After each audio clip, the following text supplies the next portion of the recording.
Hello friends, welcome to my channel. Today we will discuss about KMF. पिछले video में हमने केएमएफ क्या होता है, कितने वेरिएबल से होते हैं, 2 वेरिएबल केएमएफ, 3 वेरिएबल केएमएफ, 4 वेरिएबल केएमएफ, इसका बेसिक्स हमने पढ़ा था। आज के वीडियो में हम पढ़ने वाले हैं कि 3 वेरिएबल और 4 वेरिएबल केएमएफ के ऊपर न्यूमेरिकल प्रॉब्लम्स। मीन्स कोई बुलियन एक्सप्रेशंस है जो कि 3 वेरिएबल्स में या फिर 4 वेरिएबल्स में है, तो उसको कैसे सिंप्लीफाई करेंगे यूजिंग केएमएफ। इसके कुछ एग्जांपल्स मैं आपको करवाने वाला हूँ। आज का वीडियो बहुत महत्वपूर्ण होने वाला है, इसलिए आप इसको ध्यान से देखिएगा।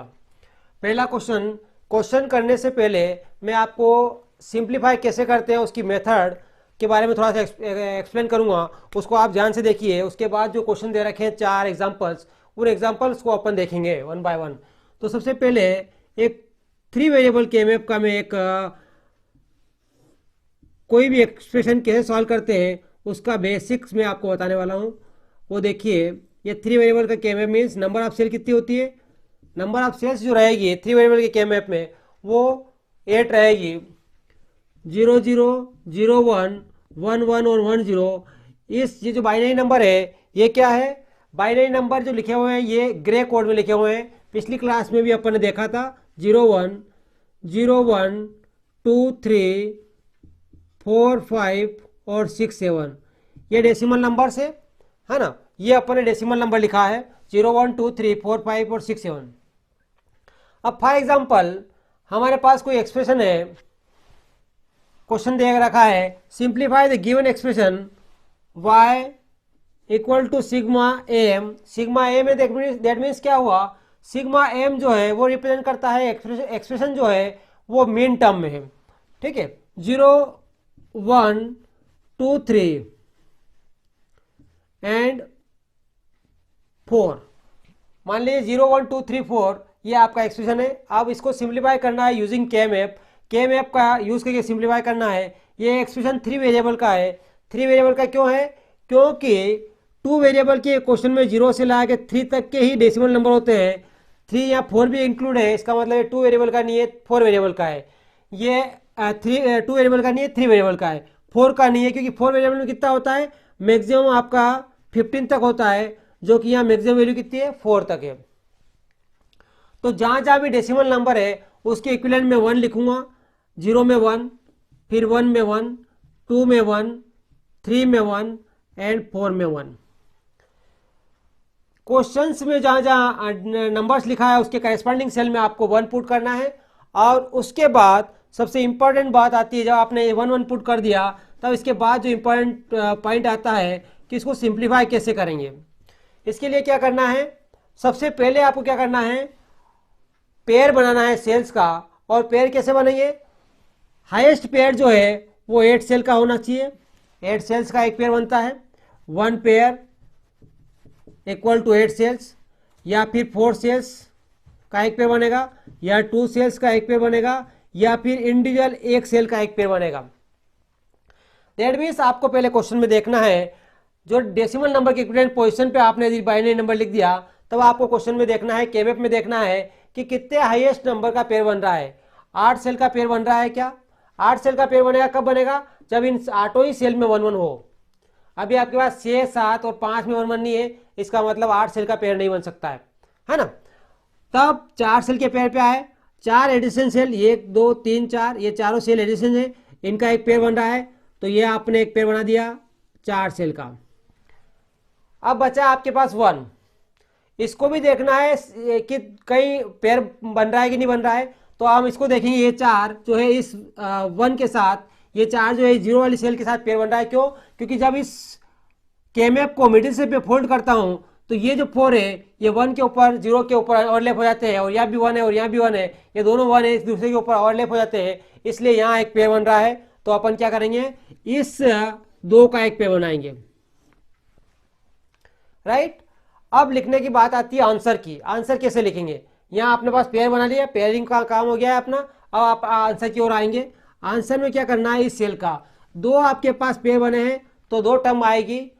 बिकॉज जो क्वेश्चन से था वो मेन टर्म में था, और मेन टर्म अपन जानते हैं कि प्रोडक्ट टर्म का सम होता है A B into B C into C है ना, या A B C plus A B bar C plus A C bar. तो ये क्या इंडिविजुअल टर्म जो रहेगी वो प्रोडक्ट में रहेगी, क्योंकि आपका एक्सप्रेशन जो था वो मिन टर्म में था।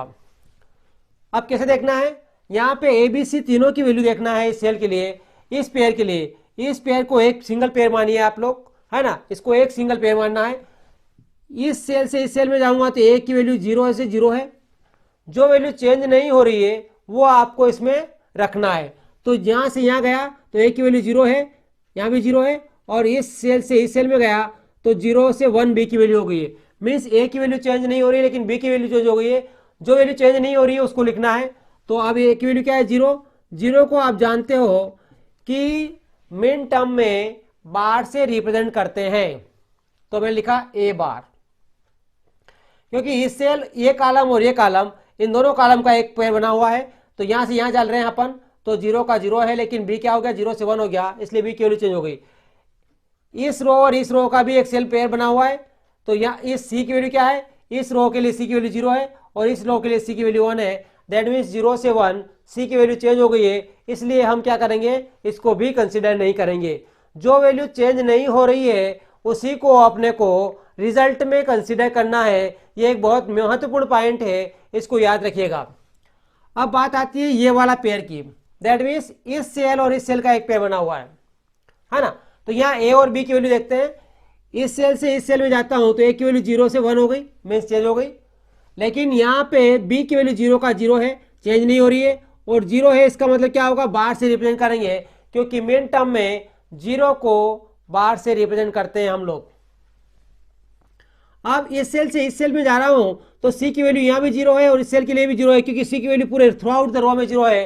तो सी क्या होगा, सी भी चेंज नहीं हो रहा है, तो ये हो गया सी बार। बार क्यों, बिकॉज सी की वैल्यू 0 है और मेन टर्म में 0 को बार से रिप्रेजेंट करते हैं। ये आप लोग जानते हो, पिछले वीडियो में भी अपन ने इसको देखा था, जब हमने मैक्स टर्म और मिन टर्म पढ़ा था तब भी अपने ने इसको डिस्कस किया था, और के मैप के टाइम पे भी अपन ने देखा था। अब अपने पास रिजल्ट लिखने की बात आती है तो y इक्वल टू क्या हो जाएगा रिजल्ट, y इक्वल टू हर एक इंडिविजुअल टर्म को आपको क्या करना है, सम करना है। क्यों सम करना है, क्योंकि मेन टर्म में रिजल्ट कैसे लिखते हैं, A B plus B C bar plus A C bar, तो हर एक इंडिविजुअल टर्म को यहाँ पे सम करना है। तो ये जो हुआ ये आंसर हुआ। बहुत ही ईजी है के से किसी भी क्वेश्चन को सिंप्लीफाई करना, बस थोड़ा सा ध्यान रखना है आपको जब पेयरिंग बनाते हैं और पेयरिंग का रिजल्ट लिखते समय। अब अपन बढ़ते हैं क्वेश्चंस की ओर। जो एग्जांपल अपन ने दिए हैं यहाँ ऊपर, उन एग्जांपल को 1 बाय 1 देखेंगे और उन सारे एग्जांपल से आपको क्लियर हो जाएगा कि के से कोई क्वेश्चन को कैसे सिंप्लीफाई करेंगे। तो पहला जो एग्जांपल है अपना, उसका सॉल्यूशन देखते हैं। ए का क्वेश्चन क्या है, Y A B C equal to sigma M 0 1 2 3 4 5। यहां पे आपके पास सिग्मा एम है, यहां पे ध्यान देना बहुत इंपॉर्टेंट है। यदि यहां सिग्मा एम है, जिसका मतलब यह हुआ कि जो आपका एक्सप्रेशन है वो मिन टर्म है। यदि यहाँ पाई एम होता, कैपिटल एम, तब जो एक्सप्रेशन होता वो काय में होता, मैक्स टर्म में होता। तो सबसे इंपॉर्टेंट ध्यान देने वाली बात क्या है, आपका एक्सप्रेशन मिन टर्म में दे रखा है कि मेन टर्म मैक्स टर्म में दे रखा है। ये सबसे महत्वपूर्ण पॉइंट है जो आपको याद रखना है। इस क्वेश्चन में आपका एक्सप्रेशन जो है मिन टर्म में है और 3 वेरिएबल का एक्सप्रेशन है, क्योंकि ए और बी और सी 3 वेरिएबल यहाँ पे दे रखे हैं। दैट मीन्स 3 वेरिएबल का एक्सप्रेशन है, इसलिए आपको 3 वेरिएबल का केमेप बनाना है। तो हम पहले क्या करेंगे, 3 वेरिएबल का एक केमेप ड्रा करेंगे, जो कि हम जानते हैं कि 3 वेरिएबल के केमेप में टोटल 8 सेल होती है। 3 वेरिएबल के केमेप में कितनी सेल होती है, टोटल आपकी सेल्स, नंबर ऑफ सेल्स जो होगी वो कितनी होगी, 8 होगी।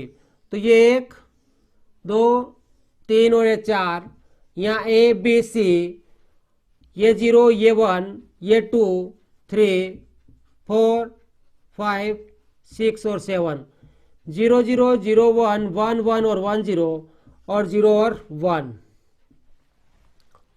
अब अपने को क्या करना है, इस पर्टिकुलर सेल्स में करस्पॉन्डिंग नंबर यहाँ जो दे रखा है डेसिमल नंबर, उसकी जगह क्या पुट करना है, 1 पुट करना है, क्योंकि एक्सप्रेशन जो है वो मेन टर्म में दे रखा है, इसलिए उसके करस्पॉन्डिंग पोजीशन पे हम 1 पुट करेंगे। 0 पे 1 पुट करेंगे, 1 पे 1 पुट करेंगे, 2 पे 1 पुट करेंगे, 3 पे 1 पुट करेंगे, 4 पे और 5 पे।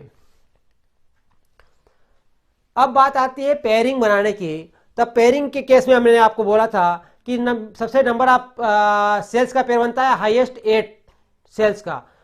8 सेल्स का पेयर पॉसिबल नहीं है, क्योंकि टोटल नंबर ऑफ 1 सी इसमें 6 है, तो 8 सेल्स का पेयर नहीं बनेगा।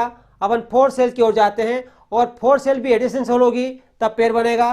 तो यहाँ पे पहला सेल जो बन रहा है वो 4 का पेयर वो ये वाला है, क्योंकि चारों ही एडिशन है इसलिए यहाँ पे क्या बनेगा, 4 सेल का पेयर बनेगा।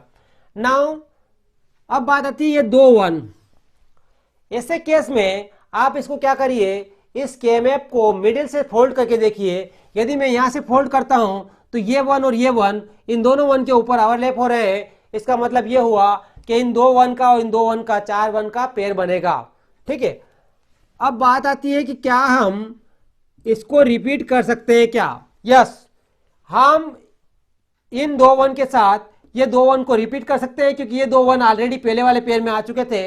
लेकिन जब अपन नया पेयर बना रहे हैं तब ये 2 1 नहीं पेयर में इंक्लूड नहीं हुआ था।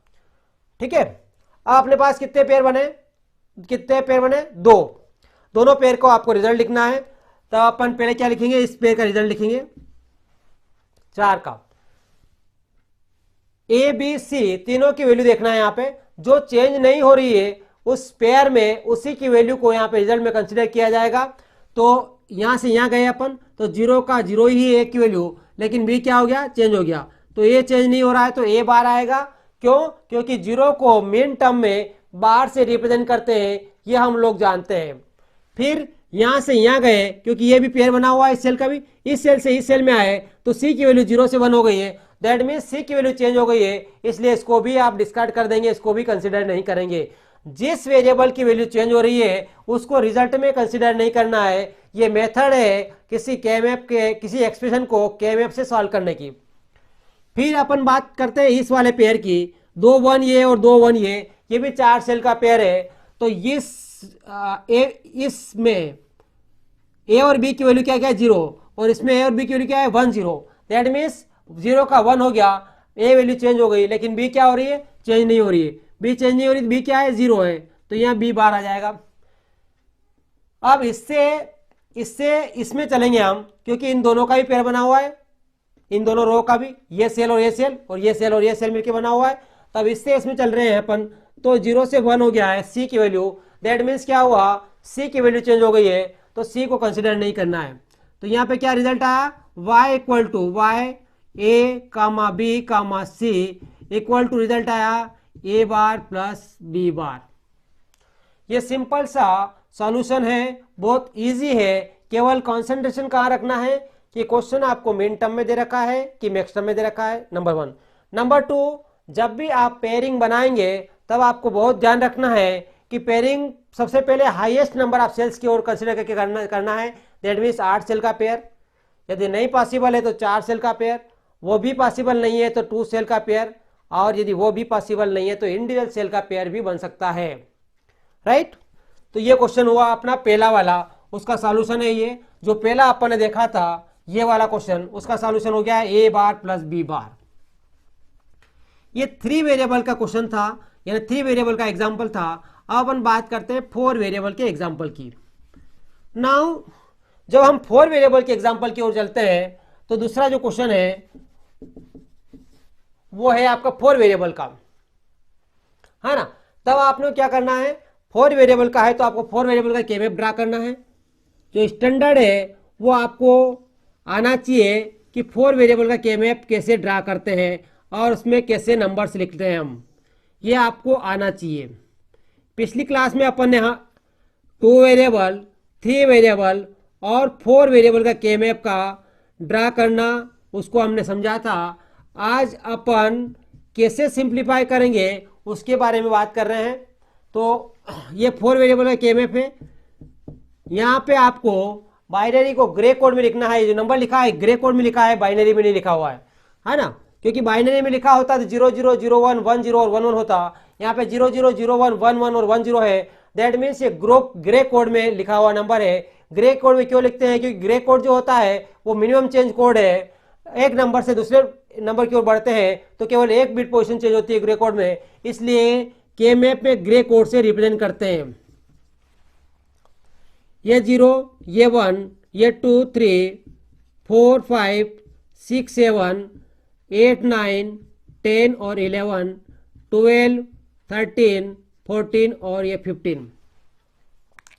अब करेस्पॉन्डिंग नंबर पे इस डेसिमल नंबर को करेस्पॉन्डिंग सेल में 1 1 पुट करना है। 1 1 क्यों कर रहे हैं? क्योंकि जो गिवन नंबर है वो क्या है, मिन टर्म में है, और जब भी क्वेश्चन मिन टर्म में होगा तब उस करेस्पॉन्डिंग सेल में आपको 1 पुट करना है। तो हम क्या कर रहे हैं, 8 की जगह क्या करेंगे, 1 पुट करेंगे। 8 की जगह 1, 10 की जगह 1, 11 की जगह 1, 12 की जगह 1, 13 की जगह 1, 14 की जगह 1 और 15 की जगह 1। 8 10 11 12, 8 10 11 12 13 14 और 15 ये पुट कर लिया अपन ने। मीन्स ये क्वेश्चन एज इट इज अपन ने इसमें पुट कर लिया है। 4 3 7, 1 2 3 4 5 6 और 7 टर्म थी, सातों टर्म आपने के मैप में रिप्रेजेंट हो चुकी है। अब बात आती है पेयरिंग बनाने की।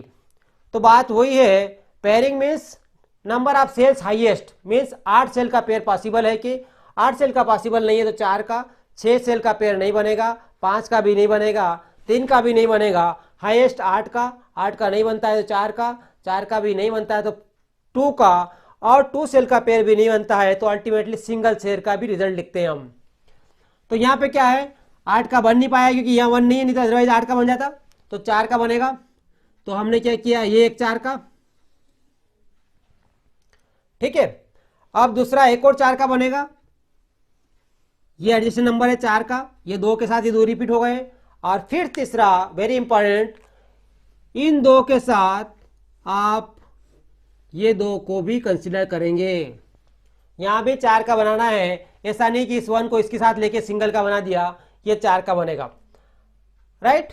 अब बात करते हैं रिजल्ट लिखने की कि रिजल्ट कैसे लिख लेंगे। 4 का पेयर बना है, ये एक 4 का, ये 2 ऊपर वाला और 2 नीचे वाला ले लिया, फिर 4 का, मीन्स तीनों के तीनों पेयर 4-4 के बने हुए हैं, 4-4 सेल के। यदि आपने पेयरिंग सही बना ली तब आप बात आती है रिजल्ट पे, और रिजल्ट को बहुत ही केयरफुली आपको लिखना है, बिकॉज विद इन 5 मिनट्स का भी क्वेश्चन नहीं है, लेकिन आपने रिजल्ट सही नहीं लिखा तो आपका मार्क्स क्या हो जाएगा, 0। गेट में भी क्वेश्चन आता है, गेट एग्जाम में, कि यदि आपके पास ऐसा एक्सप्रेशन दे देते हैं और वो अल्टीमेटली रिजल्ट पूछता है कि what will be the solution of this expression, तो आपको ऐसे ही सिंप्लीफाई करना है उसको। तो पहला रिजल्ट इसका लिखेंगे हम, किसका, इस वाले टर्म का। यहाँ पे ए और बी की वैल्यू इस सेल के लिए, मीन्स वर्टिकल ये कॉलम वाली सेल के लिए, कॉलम वाला जो पेयर बना हुआ है 4 सेल का, उसके लिए हर एक एडजेसेंट सेल का पेयर बनता है, ये ध्यान रखना है अपने को। तब यहाँ पे ये सेल, चारों सेल का एक पेयर बनेगा, तो ए और बी की वैल्यू चेंज हो रही है क्या, इस सेल के लिए, इस सेल के लिए, इस सेल के लिए, इस सेल के लिए, चारों सेल के लिए ए और बी की वैल्यू कांस्टेंट है और 1 1 है, इसलिए ए की वैल्यू ए रहेगी, बी की वैल्यू बी रहेगी, क्योंकि 0 नहीं है 1 है इसलिए। नाउ जब मैं यहां से यहां आता हूं, इस सेल से इस सेल में आता हूं, तो 0 0 से 0 1, डी की वैल्यू चेंज हो गई है, सी की चेंज नहीं हो रही है। लेकिन मैं जब यहां से यहां आता हूं तो 0 से 1 सी की चेंज हो गई है, डी की नहीं हो रही है, दैट मीन्स सी और डी दोनों ही चेंज हो रहा है, इसलिए सी और डी रिजल्ट में नहीं आएगा। नाउ इस टर्म का रिजल्ट लिखेंगे अपन। इस सेल से इस सेल में गए तो ए का 1 का 1 है, लेकिन बी चेंज हो गया, ए चेंज नहीं हो रहा तो ए ही रहेगा, ठीक है। ये क्या रहेगा, यही रहेगा क्योंकि 1 है। फिर इस सेल से इस सेल में गया तो सी जो है वो 1 है, लेकिन डी चेंज हो गया तो सी आएगा, डी नहीं आएगा। जो नंबर्स, जो वेरिएबल्स चेंज नहीं हो रहा है वही आपको कंसिडर करना है, जो चेंज हो रहा है वो नंबर्स या वो वेरिएबल्स रिजल्ट में नहीं आएगा। दूसरी टर्म हो गई। अब तीसरा टर्म का रिजल्ट, 3 पेयर है, हर एक इंडिविजुअल पेयर का एक रिजल्ट होगा, जितने पेयर्स बनेंगे उतने नंबर ऑफ टर्म्स आएगी रिजल्ट में। और बिकॉज मेन टर्म में एक्सप्रेशन है, इसलिए हर एक इंडिविजुअल टर्म को प्रोडक्ट में लिखना है और रिजल्ट में उनको आर ऑपरेशन के साथ में लिखना है, दैट मीन्स सम के साथ लिखना है। अब अपन बात करते हैं इस टर्म से और इसका, इन दोनों का और इन दोनों का। यहां से यहां गए, इस कॉलम से इस कॉलम में, क्योंकि ये और ये सेल और ये और सेल, ए और बी की वैल्यू सेम रहेगी, ए की वैल्यू 1 है और बी की चेंज हो रही है, तो यहाँ पे ए चेंज नहीं हो रहा है तो 1 है, बी चेंज हो गया, छोड़ दिया। फिर इस सेल से इस सेल में मैं गया, क्योंकि इस सेल और इस सेल का पेयर है, तो सी की वैल्यू 0 है, यहाँ सी की वैल्यू 1 हो गई, दैट मीन्स चेंज हो गया है, छोड़ देंगे। सी की वैल्यू 0 है, सी की वैल्यू 0 ही रहेगी, दैट मीन्स क्या हो गया है, सी बार, क्योंकि 0 है इसलिए बार लगाया। आपके पास 3 टर्म आ गई है रिजल्ट में। y इक्वल टू रिजल्ट क्या हुआ, A C bar plus A B plus AC। ये आपका फाइनल रिजल्ट हुआ इस एक्सप्रेशन का। दैट मीन्स हम केमैप का यूज करके हमने जो दिए गए एक्सप्रेशंस को सिंप्लीफाई किया और सिंप्लीफाई करने के बाद हमें ये रिजल्ट मिला। क्लियर हो गया? Now will move towards the next example. हम दूसरे एग्जांपल की ओर बढ़ते हैं। राइट? आप लोगों को कोई डाउट है इसमें? डाउट हो तो आप कमेंट करके बता सकते हैं, किसी को कुछ डाउट हो तो। ये था अपना मेन टर्म में 4 वेरिएबल का एक्सप्रेशन। नाउ सेकंड फिर बात करते हैं अपन। ये भी क्वेश्चन जो दे रखा है नेक्स्ट वाला, वो भी मेन टर्म में है और वो भी 4 वेरिएबल का क्वेश्चन है ना? जो नेक्स्ट क्वेश्चन है दैट मीन्स सी, वो भी क्या है? वो भी मेन टर्म में है और वो भी 4 वेरिएबल का क्वेश्चन है।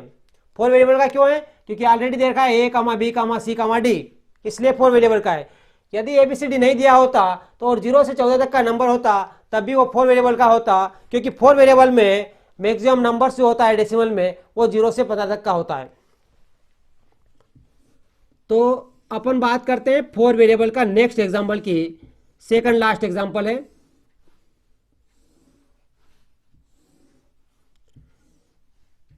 ये हमने टेबल ड्रा कर ली है केमैप का। केमैप को ड्रा कर लिया है यहाँ पे 0 0 0 1 1 1 1 0। ये आपको याद होना चाहिए रिप्रेजेंटेशन केमैप का। 9 10 11 12 13 14 और ये 15। राइट? अब हमें लिखना है वैल्यू। 0 पे 1 आएगी, 1 पे 1 आएगी, 4 पे 1 आएगी, 5 पे 1 आएगी, 6 पे 1 आएगी, 7 पे 1 आएगी, 8 पे 1, 9 पे 1, 12 पे 1, 13 पे 1 और 14 पे 1। ठीक है? ये सारी टर्म, ये वाला क्वेश्चन था, इसकी सारी टर्म मैंने इसमें इसके इक्विवेलेंट उसके करस्पॉन्डिंग सेल में इंसर्ट कर दिया। 1 1 1 1 क्यों इंसर्ट किया? बिकॉज जो गिवन क्वेश्चन है वो मेन टर्म में है, इसलिए उसका करस्पॉन्डिंग सेल में हमने 1 पुट किया है। अब ये सारे एडजेसेंट सेल्स है, इसलिए ये 8 सेल का एक पेयर बना हुआ है। आप जानते हैं एडजेसेंट सेल का क्या बनेगा? पेयर बनेगा। दूसरा,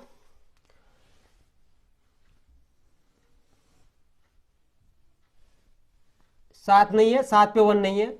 0 1 4 5 6 के बाद डायरेक्ट 8 है, तो 7 पे 1 नहीं है।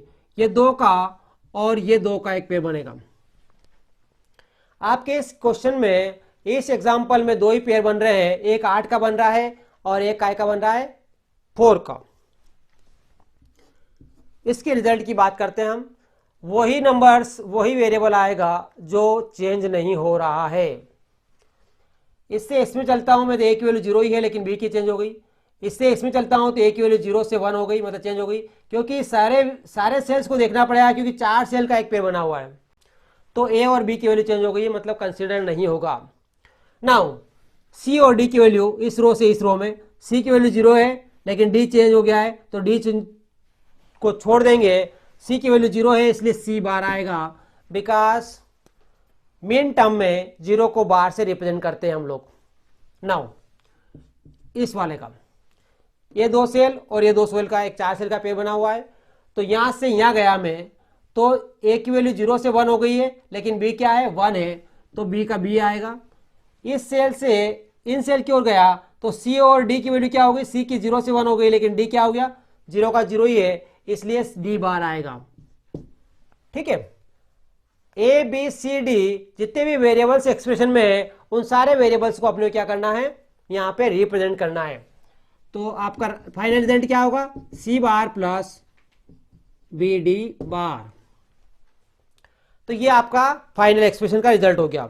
नाउ फाइनल जो क्वेश्चन एक्सप्रेशन है वो है मैक्स टर्म में, तो उसको भी थोड़ा सा डिफरेंट एग्जांपल है, इसको भी अपन देख लेते हैं। इसमें क्या क्वेश्चन है? क्वेश्चन दे रखा है कैपिटल पाई कैपिटल एम में।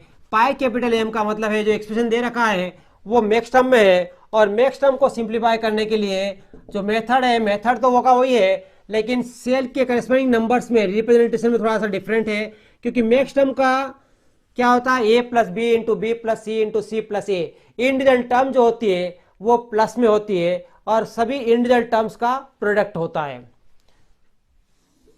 ये भी आपकी क्या है? ये भी आपके पास 4 वेरिएबल का है, तो ये 4 वेरिएबल का हम यहाँ पे के मैप ड्रा करेंगे। 0 0 0 1 1 1 और 1 0, 0 0 0 0 1 1 1 1 0, 0 1 2 3 4 5 6 7 8 9 10 11 12 13 14 15।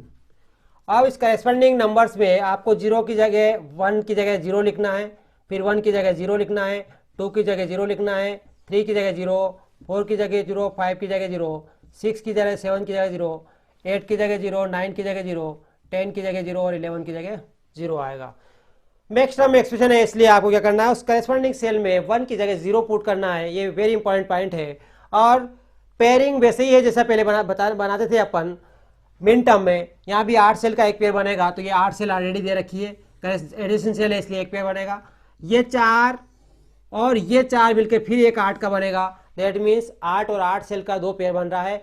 क्यों 4 का और 4 का बन रहा है? क्योंकि जब मैं इसको मिडिल से फोल्ड करता हूं तो ये 0 इसके ऊपर, ये 0 इसके ऊपर, ये 0 इसके ऊपर और ये 0 इसके ऊपर ओवरलैप हो रहा है, इसलिए यहाँ पे 4 4 8 सेल का पेयर बन रहा है।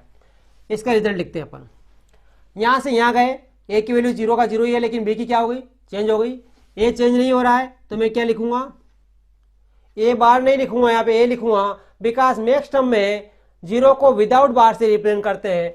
यहाँ सी और डी की वैल्यू देखो, यहाँ से यहाँ गया, सी 0 से 0 है लेकिन डी चेंज हो गया। यहाँ से यहाँ गया, सी 0 से 1 हो गया, मतलब सी और डी दोनों चेंज हो रहा है, इसलिए इसको छोड़ देंगे। सिमिलरली इसके लिए इस टर्म की बात करेंगे। यहाँ से यहाँ गया, यहाँ से यहाँ गया मैं, तो 0 का 1 है लेकिन ये क्या है, 0 ही है, बी 0 ही है तो बी। और यहाँ से मैं इधर चलता हूँ तो सारी वैल्यू सी और डी की चेंज हो रही है हर एक इंडिविजुअल सेल में, इसलिए क्या हो गया result, y equal to A into B. A into B क्यों लिखा मैंने, बिकॉज ए और बी दोनों ही इंडिविजुअल टर्म है और नेक्स्ट टर्म में इंडिविजुअल टर्म का प्रोडक्ट होता है A plus B into B plus C into C plus A. इस प्रकार अपन ने आज के वीडियो में देखा कि कैसे कोई एक्सप्रेशंस को सिंप्लीफाई करेंगे यूजिंग हम के मैप का यूज करके बुलियन एक्सप्रेशन को सिंप्लीफाई कैसे करते हैं। Right, thank you.